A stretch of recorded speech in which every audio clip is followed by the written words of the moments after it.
बर' मिडियामखौ बुथारनाया गभर्नमेन्टआ बुथाराखै दुलाराय बर' फरायसा आफादा आरो थुनलाइ आफादा जि प्रतिबाद खालामदों बेवहाय बुंनांगौ जेबो गैया गासै डेभेलपमेन्टआ एसे जानो नाङामोन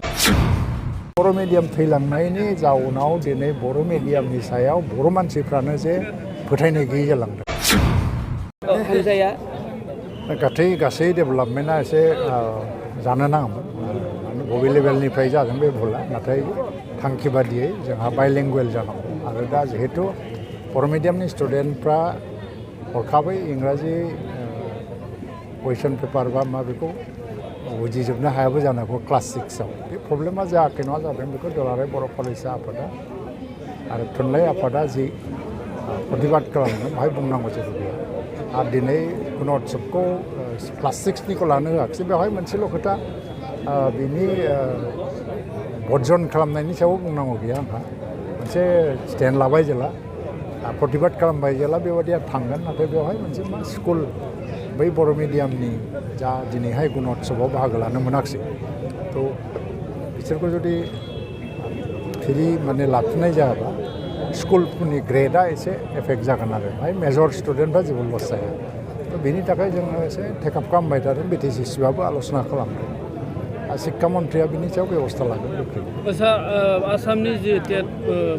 नटिफिकेसन ओंखारबाय बेवहाय बर'नि जि फोरोंगिरिनि बिबान बेयो 42 जन मा बुङो सार नैबे समाव गोबां खम आसामनि जि टेटनि स्पेसियेल नटिफिकेसन ओंखारबाय आं बेखौ नायाखै आं बिनि सायाव बुंनोबो नाङा आं दाबो नायाखै मोजाङै आं मोजां नायना मालाबा बुंगोन आरो बर' मिडियामनि बाथ्राया बिटिसिखौ एसे सेपारेटलि आलादायैबो लानो होनाय जादों बेखौ आं मोजाङै स्टाडि खालामनानै चेक खालामनानै ओरैनो जोङो स्कुल प्रभिन्सियेलाइजेसननि प्रसेसआवबो थांबाय थादों स्कुलफ्रा दा 100 स्कुल साबमिट खालामनाय जाबाय बेवहाय बै समनि बै जायगानि स्कुलनि जिखिनि भेकेन्सि जि पजिसन बेनि सायावबो सोनारो जिहेतु आरो बे 100 स्कुला दा साबमिट खालामनाय जाबाय प्रभिन्सियेलाइजेसननि थाखाय बेखौ आसाम गभर्नमेन्टआ बिबेचना खालामगासिनो दं बे एखे बाथ्रायानो दा एसे आगोलाव बुंनाय बादि बेखौ आङो स्टेटासखौ चेक खालामनानै नायनांगोन आरो बिनि उनावहाय मालाबा आङो बेखौ मोजाङै बुंफिनगोन गभर्नमेन्टआ बुथाराबो नाथाय दिनै असमिया मिडियामावबो एखे अभियोग फैबाय थायो रावबो रावखौबो बुथारा गभर्नमेन्टआबो बुथारा नाथाय बर' ओनसोलाव खिन्थु जोङो गावनि बिथिङावबो नायनायसै आसाम बर' मिडियामखौ 63निफ्राय लानानै सोर बुथारबाय थादों गभर्नमेन्टआ बुथारबाय थादों ना जा बबेबा स्कुला प्रभिन्सियेलाइज जायाखै बबेबा स्कुला जेनेबा एबलिश जालांबाय स्टुडेन्ट गैयैनि खिन्थु खारनफ्रा मा बर' मिडियामखौ बुथारनाया गभर्नमेन्टआ बुथाराखै गभर्नमेन्टनि पलिसिया बबेबा एसे भुल जालाङो जानो हागौ बेनि थाखाय प्रतिबाद खालामनांगौ थिगैनो दं नाथाय बर' मिडियाम थैलांनायनि जाउनाव दिनै बर' मिडियामनि सायाव बर' मानसिफ्रानो जे फोथायनाय गैयै जालांदों बेसो मेजर जों बिदि होननानै गावनिफ्राय गावनि दारै जानाय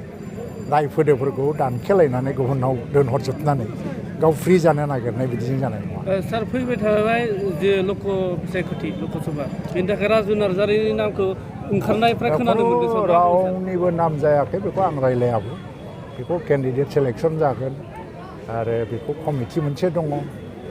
हानजाया मोनसे कमिटिबो दङ बिनि सायावबो डिसकासन जागोन खिन्थु दिनैसिमबो डिसकासन जायाखै रावनिबो नाम